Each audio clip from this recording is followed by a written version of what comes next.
By now, you've probably heard my magic wand story. It's a brand that's been part of my personal journey for more than 20 years. But no matter how many times I sing Magic Wand's praises, I'll never be able to fully capture the story of this incredible brand. Well, now journalist and author Kate Sloan just completed a limited audio series documenting the history and impact that Magic Wand has created over the last 56 years. It's called Making Magic. And the series chronicles Magic Wand's incredible brand story through interviews with nearly 40 experts, performers, business owners, educators, and fans. So I got a sneak preview of the series, and what I loved is that Kate weaves together snippets from all their interviews into this amazing story arc. She covers Magic Wand's journey from appliance store massager to its legendary influence on culture and sexual independence, and it's all just fascinating. The first episodes of Making Magic are available now at makingmagicseries.com or on all popular podcast platforms. Just search for Making Magic or visit makingmagicseries.com today. In learning the difference between reacting and responding and where those two impulses belong.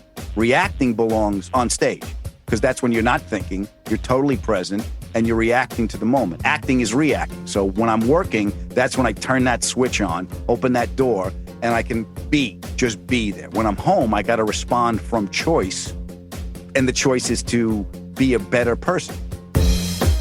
You're listening to Sex with Emily. I'm Dr. Emily, and I'm here to help you prioritize your pleasure and liberate the conversation around sex.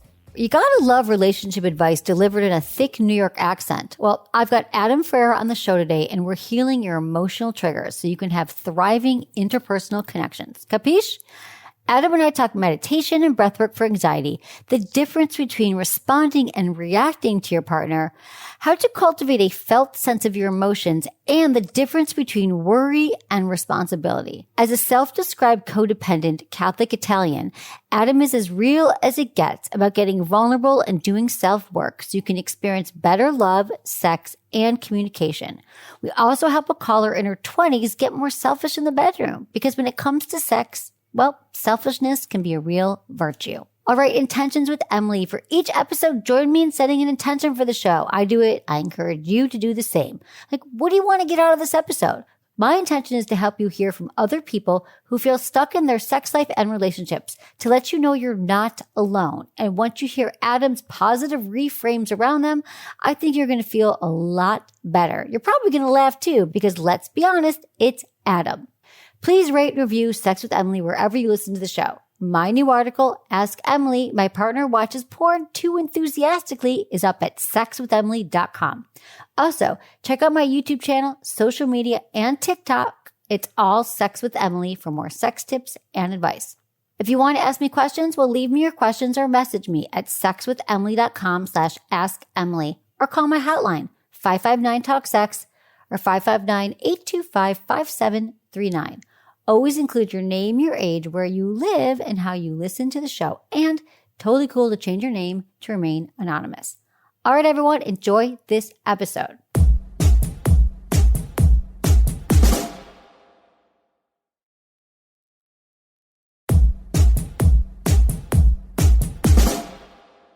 Adam Ferrara is an actor, comedian who Entertainment Weekly dubbed hilarious and co-hosted the critically acclaimed BBC sensation Top Gear US for 6 seasons. Find more Adam at adamferrara.com or on Instagram and Twitter at Adam Ferrara. Check out his podcast, The Adam Ferrara Podcast, 30 Minutes You Won't Get Back, and his comedy special on YouTube, It's Scary in Here. I love when Adam Ferrara is on the show. He's the host of the Adam Ferrara Podcast, 30 Minutes You'll Never Get Back. It feels like 5. That's how good he is, right? Emily Morse, of course, was one of my favorite episodes, and I'm glad you had me back, sweetheart. Thank you. I love it. I love being on yours. We did a podcast swap, we did do that. Yep. But Adam, we're going to take a call. We can help out Brianna, 25 in California. Adam's in a successful marriage, and I've got some years here to help. What's going on, Brianna? How can we help you? I am kind of in a predicament here. I recently broke up with my boyfriend, got back together with him the next day because I felt like it was the wrong decision. But the reason why I did in the first place was because as shallow as it sounds, and it makes me so sad, is that I'm just losing sexual attraction to him. I feel like our chemistry in the bedroom is just off. I've tried telling him hey, I want you to be more confident and aggressive. And he's tried, and bless his heart, I love that about him, but it's just like, it's not happening. I know it sounds bad. I kind of have been messaging this guy, and like, I don't see that guy as like relationship material. I'm just getting that like sexual, like teasing, like satisfaction. And it makes me feel, and I love my boyfriend so much. And like, that's why it's kind of like, oh, okay. Like, I decided to like stop doing that first of all, but like, I want to like work on that part of our relationship, because literally like everything is perfect about this guy, except he's not like my typical type, and the sex is just not there. I get it. Brianna, let me just tell you this. So you're 25 years old. You've been together 2 years, you said. And let me just tell you, this is what happens in a lot of relationships. Most relationships, by the time you get to 2 years, there won't be as much of that passion and that excitement and that chemistry you had at the beginning of the relationship. That's what happens. And so what I do is I help couples figure out, well, how do you talk about it? How do you communicate about sex? So the thing is, I'll bet that he wants to be more, what did you say, more aggressive or more assertive? He doesn't know how. Like, you guys are still, you're 25, figuring it out. And so is there a way that you could, if you wanted, and I know what you're saying too. I was you when I was 25, and I wish someone told me that this is what happens in relationships and you have to choose to work on it or not. So I think that it's always attractive when you're dating someone. Like, this would happen to me. I date someone for 2 years, and this is common. And then you meet someone else, and then they're really into you. And then they make you get that excitement, those butterflies, that newness that you did not feel early on. And you don't feel anymore with your boyfriend. So you think, well, it must be this guy. So I got to tell you, it's not probably about the other guy. So either you have two choices here. I would say you could go back to your boyfriend, which you did, and you could choose to say, you know what? I realize that we both could work on this together. I don't mean to tell you that you need to just start initiating or doing different things, because you have to learn it together. And then you could say, let's figure out together what feels good to both of us. You go to my website. We have something called a yes, no, maybe list. You could download. It helps couples figure out what you're both into sexually. It helps that conversation. A lot of couples listen to my podcast. So I think that it's more about, and you're learning too. So the 20s are, learning about yourself and your body. And so, I know that he's great. He does like I want someone to like go down on me and like, do some like, finger action. He'll do the fingering, but like, he won't go down on me. Like, just like the biggest. Well, that's a deal breaker. And there's, right? Like, and I'm like, oh my gosh. And like, I even said, okay, like, it's because he's a germ. Like, okay, let's get in the shower. Like, I have a question. Do you go down on him? Do you give him blowjobs? So I'm a giver, and I have stopped giving him blowjobs and doing hand things. One, because he's never come, like when I give him blowjobs, and he says because he gets too excited for that, he wants the vagina. And I'm like, okay, that's fine. But like, that personally never happened to me. Like, where guys never come when I'm giving him a blowjob. But like that, so that kind of was disappointment. But not only that, but he's very selfish in the bedroom too. Where I'm like, okay, and I told him, I was like, hey, you're in the bedroom, and I need you to like put me first. And he'll ask me like, what do you like? And I'm like, well, I just like you to be confident and just do whatever you want to do. Like, throw me around, like, be aggressive, and like whatever I don't like, I'll say no. But like, I just want you to just like dominate me basically. And he's just kind of he's just not giving me anything to work with. So that's the frustrating thing. It's sex. Like, we can always work on that, but like, I don't know, because everything else is perfect. I'm like, I don't want to throw away this great relationship when it's just this one thing. Well, it's a bigger thing. I mean, you're saying that I'm not going to get Adam's take on this too. Adam, I don't know, it's a lot of sex talk here, Adam. Has it ever been good and deteriораted, or has it never been? It's never really been good. Oh, okay. That's it. So that's the issue. You're not trying to fix something. You're trying to create something. Yeah. Right. If it wasn't there in the beginning, you're not going to get it back. Like, because he doesn't have he probably doesn't know how. Maybe eventually he'll learn to be a great lover, but the fact that he has a germ thing and he won't go down on you, like, maybe some guys don't like it because they might not know what they're doing and they feel inadequate, but if he just won't do it, to me, that's just, a no-go zone. And now you're not giving him If you blowjobs. wanted to, first of all, the thing that you said, Brianna, that you should be commended for is I was doing this and I stopped because. So you have a vagina and a conscience. Good girl. So, but what if you put yourself in the mindset and ask yourself the question, do I want to build this with him, and are you willing to do this with me? That's the question. If you rephrase the question, it's not like you got to get back to something that wasn't there. Do you want to go forward and make this better? Here's what I need. Here's a way we can do it. I'm open to any other way you might have. And then you work on it together. Yeah. Mm-hmm. He's right. But Dr. Adam. It's not a problem. It's something to be accomplished. Yeah. Okay. It's an effort. Yeah. That is such a great way to put it. You could say to him, yeah, let's do this together, because you're both in it together. It's not up to you to figure it out. And then see if he wants to work on it together, because they guarantee you both have a lot to learn together, but he has to be a willing participant. I don't know how you sound very evolved, even conscious, like Adam said, and a vagina. Does he have the emotional maturity? Does he want to work on it with you? But I think you'll know sooner than later if you word it like that. If he's like, I'm not interested, or we shouldn't have to work on it, then you'll know. Yeah. See if he's down, and you guys could figure it out And he's together. a guy. So the first thing you do is like, listen, I need to learn things about me. Will you help me? Because he doesn't want to know that he doesn't know. Yes. Right. Well, because you don't know either. Let's be honest, Brianna. You probably are still discovering your body and what feels good to you at 25. Oh, absolutely. Yeah.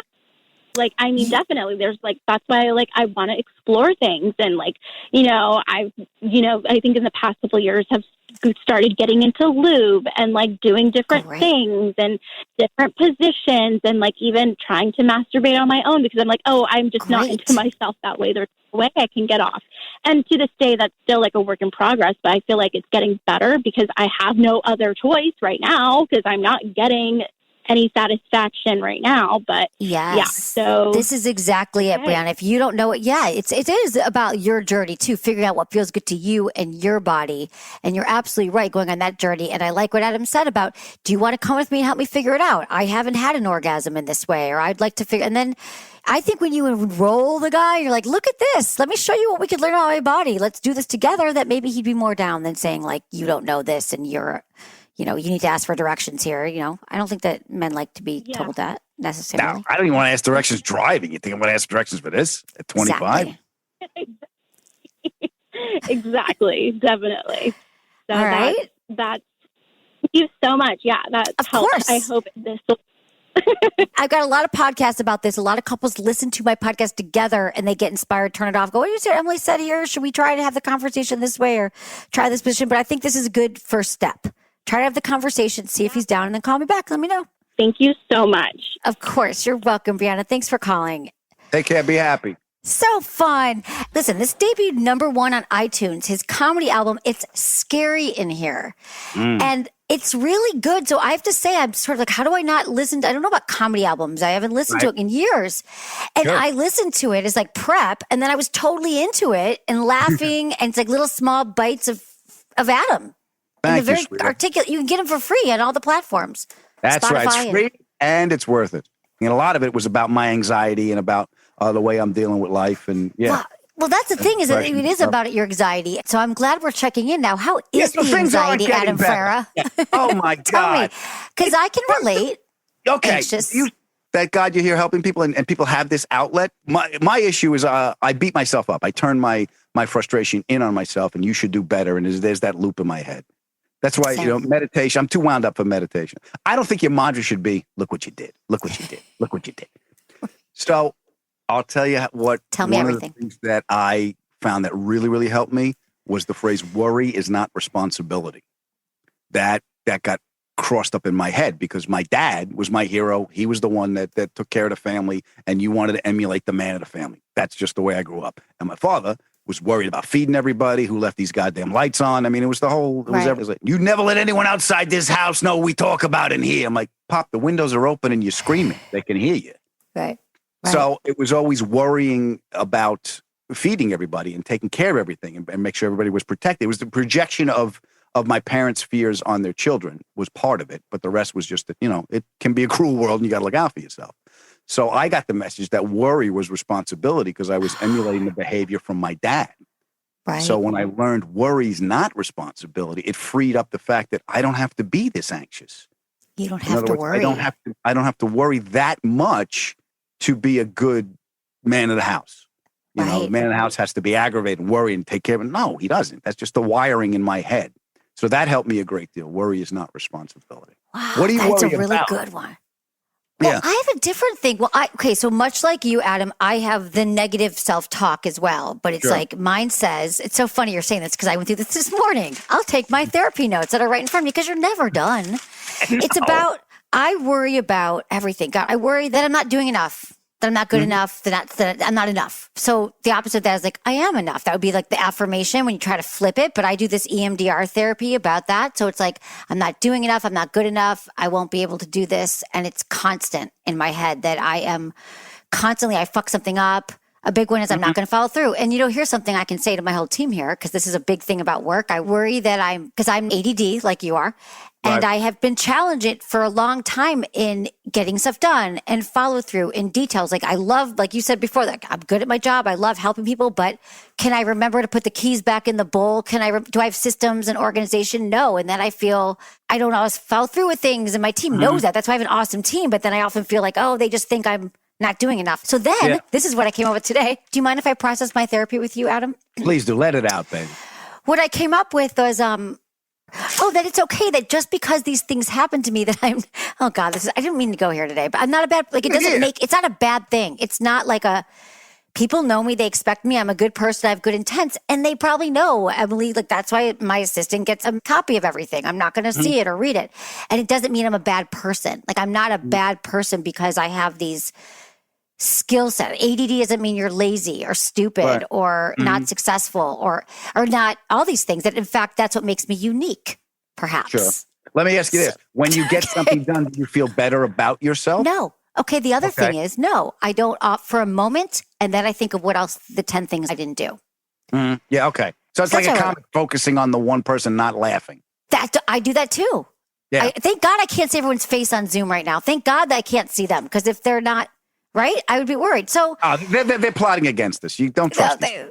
They're going, what? But that's what I think about. But Adam, I love that you turn into humor and all the things that you do. And I know it's not easy being a comedian and artist, but I think you have a skill. Here's the thing I wanted to ask you because I have the same thing about thinking there's salvation in achievement. Thinking about my identity lies externally from me. If I do that, then I'll be happy. If this happens, then this will be, it's bullshit. Okay, so it is bullshit, that whole once I get the house, the wife, kids, the family, then I'll be happy. That is true. So we know that intellectually, and you're right. I have that same thing. And then so appreciating your successes and the small moments are what's important. So it's like the moment by moment. You have to just be like, it is enough. I am enough. It's okay right now. It's not about achievement. So does that mean that you've let go of achievement at all? No, I can say this shit, but doing it fucking hurts. No, I know intellectually, I know my anxiety comes from future thought of something that hasn't occurred yet. And my regret comes from depression and things I should have done. There was a bit on the album called Anxiety and Depression, the polarity of that, where I'm running back and forth between those two energies. That's where that is. To be present in that is to not worry about the future or regret the past. I'm right here, right now. I'm here with Emily that's why and boxes, and we're having a good time. Exactly. Do you know, this is why exactly. I've got my yoga pants on still. Listen, the thing is that when you are present, the stuff that you're worrying about in the future and the stuff in the past cannot exist in presence. So do you think that's why you like doing stand-up, right? And when you're probably feel great when you're doing a podcast. That's the only time I am fully present and you're a vessel is when it's coming through you. When I'm a live audience, no net, I'm improvising and it's just coming through me. I'm not there. It's just whatever needs to come through me will come through me, and you're a vessel to somebody else. And I have most comics can have that spidey sense where they can read a room. You can feel an energy in the room. Like, you get it when you're talking to a guest. You're like, this is going nowhere. You can exactly. These are the best. Yeah, you got to go. Sorry, Adam. Thanks for being here. No, but it's book this bastard. I'm dying out here. After the break, more with Adam Ferrara.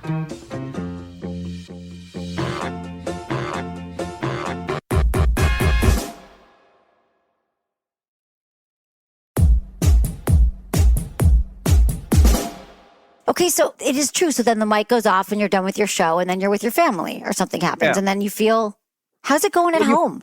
Home is great because my wife understands. My wife is Best move ever made in my world, in this entire world, is marrying this woman. I rang the bell. And anyone listening, you're going to Google her and you're going to think to yourself, this guy's batting over his head. You're absolutely right. So she understands me, and she becomes the barometer of myself. I need to self-correct if she's not happy because I've done something. My job is to make her life better because I live better in service of, for lack of a better, in service of the queen. Okay, how do I make this life better? This is my job. So if I scream and yell, which is old behavior that she's not used to, I'm like, this no longer serves me. I got to fix this. I got to put that down. So that makes me happy, knowing that making her happy makes me happy. And again, it's external fulfillment. But if I'm going to go down, I'll go down with a sword in my hand fighting for the queen, so that's fine. Adam, that's good. So do you feel like so when you go back into the screaming and yelling, like that stuff with therapy, you kind of don't do that as much anymore? I try not to. It's more coming from response because I grew up reacting.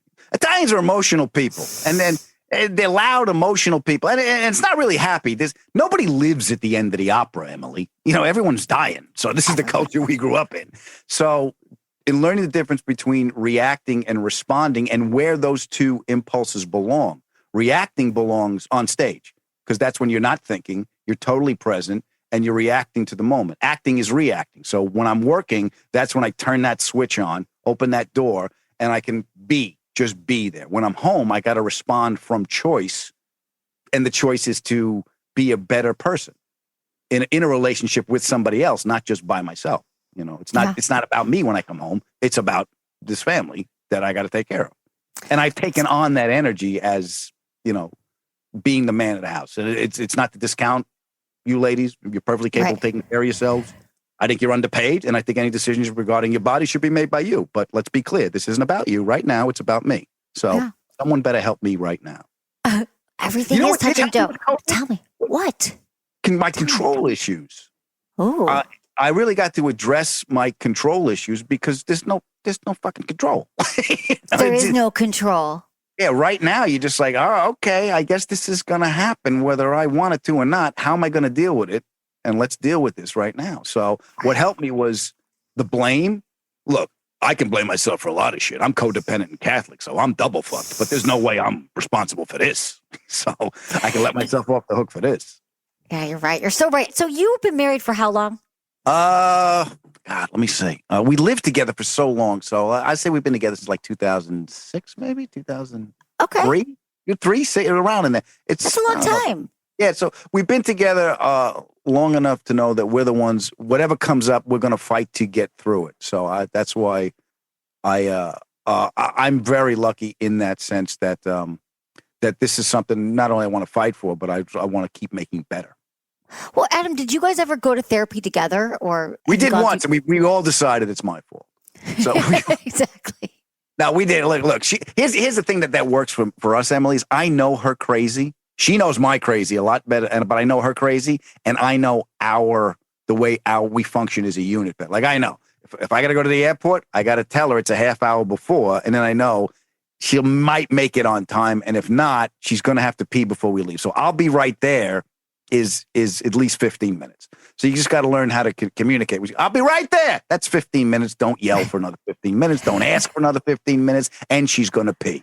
That's the reason that there's a little settee right by the front door, because that's where I sit with the dog looking at it going, it's 15 minutes. Don't be impatient. So she's got to know that. So I know that about her, and she knows that when I can only do one thing at a time because of my ADD. So I'm flying all over the place. So she knows if I'm on the phone talking to somebody, she can't ask me a question. She can't get my attention because I can't do it. I'll fizzle out and I'll short circuit. It's not easy. I mean, having a partner who supports you and got you like that. But just knows you're crazy. Just knows that she's going to need this. This will make her feel better. I know this will be there for her to get. She's got to get the engine running in the morning. So I get up in the morning. I'm come up first. I make the coffee. I give her about an hour. Then I go back upstairs. And now she's got her little Yeti travel mug she likes. So I put her coffee in the travel mug so it stays warm. I put it by the bed. And I go do what I got to do. So when she wakes up, she's got a cup of coffee. She'll come down and say good morning. She's already had a cup of coffee in her, and her day's better. So her day's better, my day's better. Yeah, that's great. So you just had those communication skills built in, but you had to learn. I just feel like a lot of couples. I had to learn all that shit. You do have to learn it, even without therapy, but you guys are willing to work on it. I just feel like we hear so many, couples call in who've been together 20 years and they still are having a lot of the same arguments they had early on. Well, you just don't learn how to resolve. I had to ask myself the question. I'm like, I was in a couple of relationships before that were at the same point, when I was younger, that didn't work out. But what really helped me with my wife was the difference between have to and want to. It was like all the other relationships I had before my wife was like, oh, I got to do this. I don't want to go and do this. This is like, no, I want to do this. I want to get rid of this because this is worth fighting for. This is what I want. I want to make this better. So when you're coming from want to, you got a lot more energy about you. And when I realized it's not working, my attitude isn't working. Is there anything that keeps coming up again and again? You're like, oh, this fight, or now it just kind of doesn't have the same charge to it anymore? I have no patience. Emily, I go from 0 to homicide in 3 seconds. I have no patience. When I say, can you do this? Is it done yet? That's the next sentence. And it's not, I have unrealistic expectations of how things are supposed to work. So that's what I got. I have to learn patience. It's like, I was on a car show for years. I like to drive fast and do stupid shit in cars. So that's an ADD thing too. Yeah. Anytime you put an input into the car, let's say you want to slide a corner, you're going to pull the e-brake. You're going to load up first you load up the suspension, which means you shift the weight of the car to one side of the car. You pull the emergency brake and then the back end comes out, but you have to allow the car time to respond to the input you put into it. It's a dance. You become one with the car. It's 2 tons. You're throwing 2 tons around. So, that's a big car, a big Cadillac. You're throwing 2 tons around. So that's part of the way I've learned to have realistic expectations of feedback. Because you have ADD like us. We want immediate, oh, there it is. Oh, I got that hit. I got that hit of feedback right there. Now I can turn my attention to this way. If I don't get the feedback here, I'm turning my attention to get that feedback met. And that's part of ADD is you're looking for feedback. You're looking for so you just got to ride it out. Is what we're saying. Yeah, you're looking for the separation of the impulse and the feeling to your choice of acting on it is what I'm learning. It's that moment, that sweet before you react. It's that moment in between that you have to. What's happening before? How do you stop yourself from reacting and searching and going to the next thing? Yeah. So a lot of what we talk about in the show is how we handle our emotions. How do we learn to communicate with partners? And especially we're talking about, we both have ADD, and I'm always suggesting people need therapy and meditation. But you're saying that you're in a good practice of meditation, not medication. Well, that's why I started with the medication. Yeah, ADD. And first of all, they give you speed. Right. It's salt-based amphetamine. And it's expensive. Adderall, it was like $120 for a prescription. And I asked the doctor, I go, what is this? He goes, it's amphetamine. I go, I can go to Port Authority, get a bag of whites for $30. So then you were taking, not as effective, but training our mind, which is where a lot of the destruction comes from, is the things we think. So you wake up and what kind of practice is it? You said you do. So I got off the pills, right? So I got off the pills. I got off the antidepressants and everything because it wasn't working. I wasn't feeling right. It wasn't feeling well. It was too jangly. So I started a practice of just meditation to understand how to. Because I figured, I knew it was the mind because the thoughts just kept racing. So one book I read, so it's a way of disciplining yourself not to react to the thoughts. You are not your thoughts. That's the first thing I had to learn. So then just as you separate and you get like a 30,000-foot view on your bullshit, you can sit in a place right now. I can sit in a place where I can recognize the impulse of the thought, and the thought triggers the emotion or the feeling, and I can choose to act on it or not. So you're coming from a place from choice. I don't do it well all the time. I don't catch them all, but I'm more aware than I was before. So when you sit in a place where you can observe your thoughts, it puts you in a neutral setting. But you don't get there right away. Because the first time I was observing my thoughts was like this. I see you, you motherfucker. You're the one that's making me yell, scream and yell. But you identify with your thoughts means you act them out. You engage with them. If you can just see them and not judge them as I'm bad for having this feeling. I'm worthless because I haven't done this. Why am I? It's not right to feel that. It's all judgment shit. It's all judgment. Yeah, all that judgment triggers a story. Look, pain in life is mandatory. The suffering is optional. Exactly. The suffering is the shit comes from the stories we tell ourselves. Because you don't get something done or you can't find your keys, Emily's bad. And now you're caught in that loop. Exactly. And then And then Colin's sitting there going, Ovi, pull her out of the hole. We got a show to do. That's what they do. They call it the rabbit hole. My sister's like, don't go down that rabbit hole. Pick a happy rabbit hole. Yeah. Somebody don't go down the hole. Amanda, Megan, go get her. We're on the 30-second break. So you still got a show to do. I can't find my keys. But Adam, I want to get specific here. Your practice, is it just a breath meditation? Is it a word? It started with right now. It's a breath meditation now, because to eliminate the words, it started with a mantra. It started with this, but then just to eliminate the words and just to go into the space and the best way I can explain is to cultivate a felt sense. All right. So I can feel cultivating a felt sense means it's your gut. It's your gut. When you feel, when something's right and when something's wrong. So if you cultivate that felt sense, that's a higher, it's pointing you to that kind of feedback with the world we live in, rather than sight, sound, smell, all that other stuff. We think that those 5 senses are our identity, and the thoughts that are connected to it are what we believe in. If you separate yourself from a belief system or any kind of system and just kind of sit and observe shit, then you can just be, Being comes from, there's no wanting, there's no fear, and there's no fear and there's no desire. Fear and desire are the one that causes the stories in my head and makes you suffer. I have to get that. If I don't get that, I'm a piece of shit. How did I miss that? It's my fault, And then if you look backwards, how could I let that happen? So you're never really present. You're never really being. So I started with a breath meditation. I started with a mantra. And now I'm at a point where I still use the breath to just to start the machine and just to sit there. And the best thing that I ever found for 20 minutes is a great book called Natural Meditation by Dean Slider. That's the book that really clarified everything. Okay. I had it on my podcast as well. But if you're going to start it, all you got to do is say, I'm going to sit in this chair. All I'm responsible for is to put my ass on this seat for 5 minutes, 3 minutes. That's it. That's all you're responsible. You start with that, even if you do it for a minute. Yeah, no, it's true. And I've been meditating. It's funny. It's like working out. But when you're in a roll with it, you're great. And I've been probably first meditated 25 years ago, and then I go in and out. But mostly I do it every morning. But when I don't do it, I notice that it's I'm off. But I think you're so right. What you're saying about your gut, trusting our gut, we have all the answers. So by meditating, you're just more aware. You don't have the same reaction. So it helps your anxiety though too. You're saying. Are you less anxious? It helps my anxiety because I'm less anxious because I don't feel like I need to control the outcome of the future. And if something happens, it wasn't my fault. And if something happens, I'm cultivating my trust in my ability to overcome. So I'm moving myself out of a fear-based identity and reality. Like, oh my God, what if? Fuck what if? What if? What if my aunt had balls? She'd be my uncle. It doesn't matter. You're putting yourself in a position where you're going to just drive yourself crazy, So it's having. My wife says I'm cultivating trust, and Italians don't really trust too well, We're born going, yeah, I'm not. It's like the DNA thing. She wanted me to do a 23andMe. I said, I'm not giving up evidence without a court order. I don't trust anybody. Yeah, so that's what it is. It's coming up with that felt sense that this isn't my fault, and I'll be able to overcome what's thrown my way.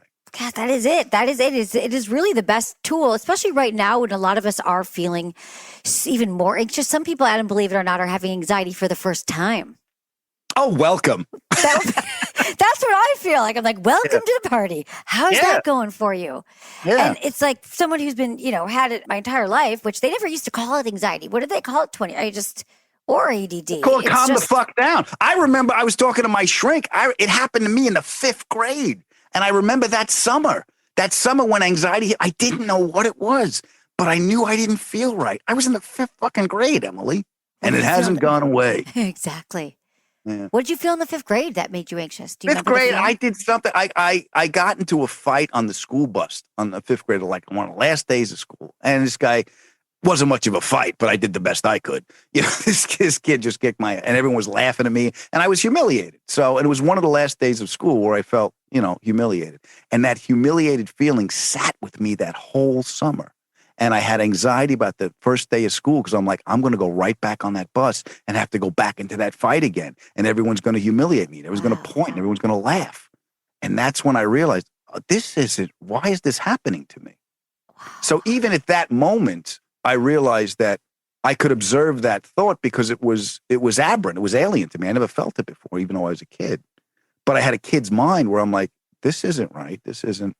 So I had that separation ability that I didn't know I had. And meditation and therapy helped me cultivate that. I'm still a fucking mess, but at least I know why. Well, that's the thing. At least you understand it. That's what it does, you guys. And everyone just thinks that therapy isn't worth it. You don't need therapy. I'm always pushing it here. I'm always trying to explain to people that it's, I don't know, maybe people still think, well, it means that I'm Stigma? crazy or they're going to send me away. Yeah, there's a stigma. Or we think you're insane. It just gives you life tools. Yeah, they're not going to send you away. You're not crazy. Everyone's fucked up. You just don't know it. We are all fucked. People who think they're not fucked up are the most fucked up. Those are the people that pick up an axe and wipe out the whole family one day. Stay away from them. It's so true. And it helps your work. It helps your comedy.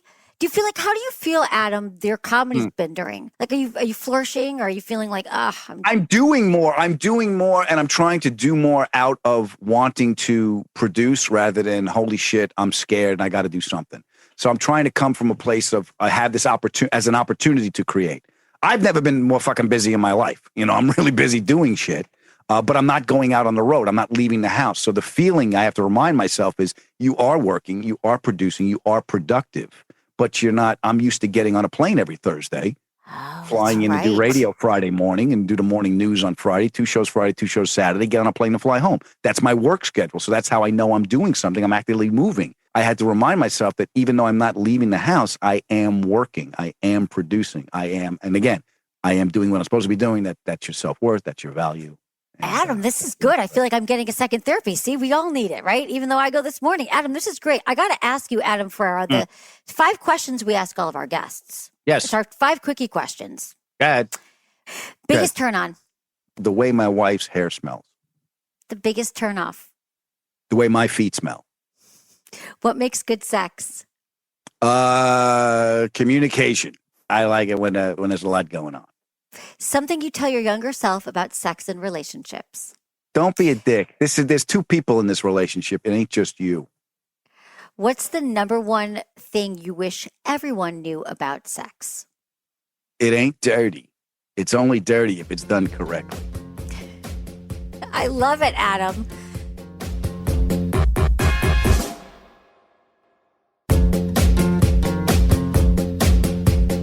That's it for today's episode. See you on Tuesday. Thanks for listening to Sex with Emily. Be sure to like, subscribe, and give us a review wherever you listen to the podcast and share this with a friend or partner.